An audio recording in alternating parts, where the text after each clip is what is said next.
Hey everyone, and welcome back to the podcast. I'm Jenny, and as always, I'm here with Mark, our resident tech guru. Hey Jenny, always great to be back. And today, we've got a topic that's, well, it's kind of a big deal, even though it's all about things getting time smaller. That's right, we're diving into the world of micro data centers.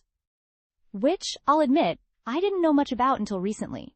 It sounds like something out of a sci-fi movie, right? It kinda does, doesn't it? But the reality is even cooler. So basically, imagine a traditional data center. You know, those massive buildings filled with servers. Now, shrink that down.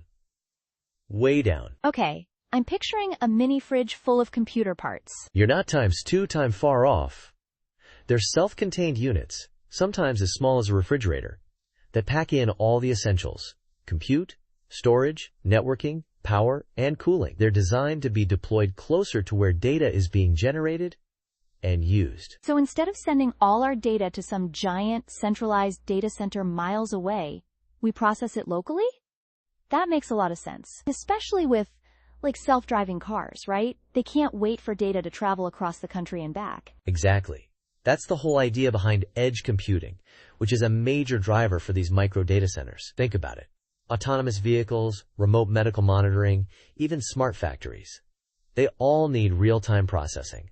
Milliseconds matter. And the numbers we're seeing on the growth of this market are just staggering. I mean, $33 billion by 2033 with a 20% annual growth rate? It's huge, Jenny.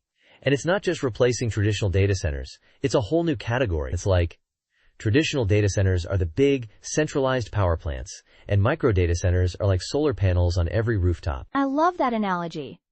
So, it's more distributed, more localized power. Or, data processing. Precisely. And North America is currently leading the charge, with over 40% of the market share. Why North America, specifically? A few things. We've got a lot of the big tech companies, the hyperscalers, investing heavily in edge infrastructure. Plus, a relatively stable regulatory environment helps. But other regions are catching up, right? I saw something about smart city projects in Asia driving a lot of growth. Oh yeah, Asia Pacific is booming. Places like Singapore and Delhi are pouring billions into smart city initiatives.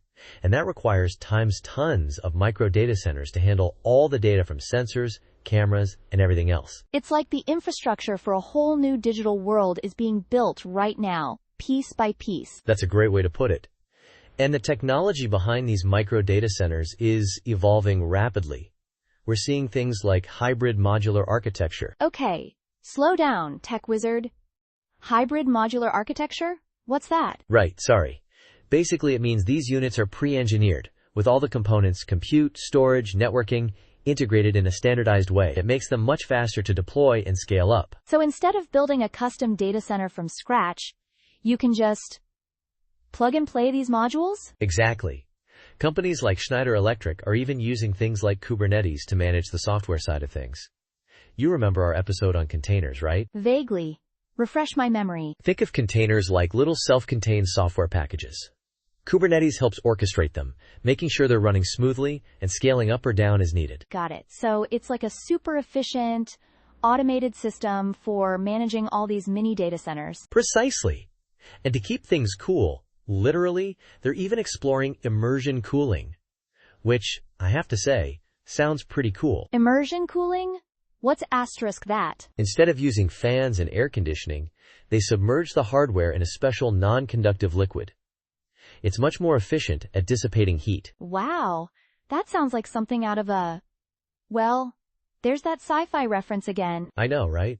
It's amazing what engineers are coming up with, and it's all driven by this need for more efficient, localized data processing. So we've talked about the tech, the growth. Who are some of the big players in this space? Schneider Electric is a major one. They've been developing these ruggedized micro data centers, designed for harsh environments. Ruggedized? So they can be deployed in, factories or remote locations? Exactly. Think oil rigs, mines, even military deployments. And Vertiv is another big name, focusing on telecom and retail applications. How would micro data centers be used in retail? Imagine a store using real-time data analytics to personalize the shopping experience, manage inventory more efficiently, or even power those interactive displays. So it's all about getting the data processing closer to the action wherever that action might be. Exactly. But of course there are challenges.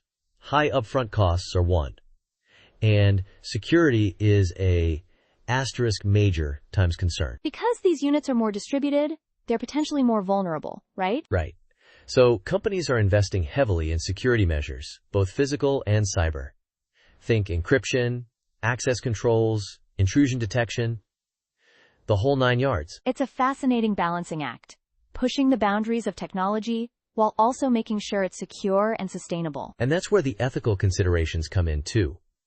We need to think about the environmental impact of all this technology, and also about ensuring equitable access. We don't want a digital divide, where some areas have access to this amazing technology, and others are left behind. Well said.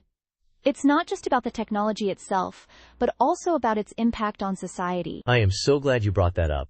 It is easy to get lost in the numbers and forget how this impacts communities. So what's the big takeaway here? What should our listeners remember about micro data centers? I'd say, remember that they're not just smaller versions of traditional data centers. They represent a fundamental shift in how we think about data processing, driven by the need for real-time, localized capabilities. They're the building blocks of the edge computing revolution. And they're going to be everywhere, even if we don't always see them. From self-driving cars to smart cities, micro data centers are quietly powering the future. Exactly. It's an exciting space to watch, and we'll definitely be keeping an eye on it. Thanks for breaking it all down for us, Mark. As always, you've made a complex topic feel accessible and, dare I say, even a little bit fun. My pleasure, Jenny. Anytime. And to our listeners, thanks for joining us on this deep dive into the world of micro data centers.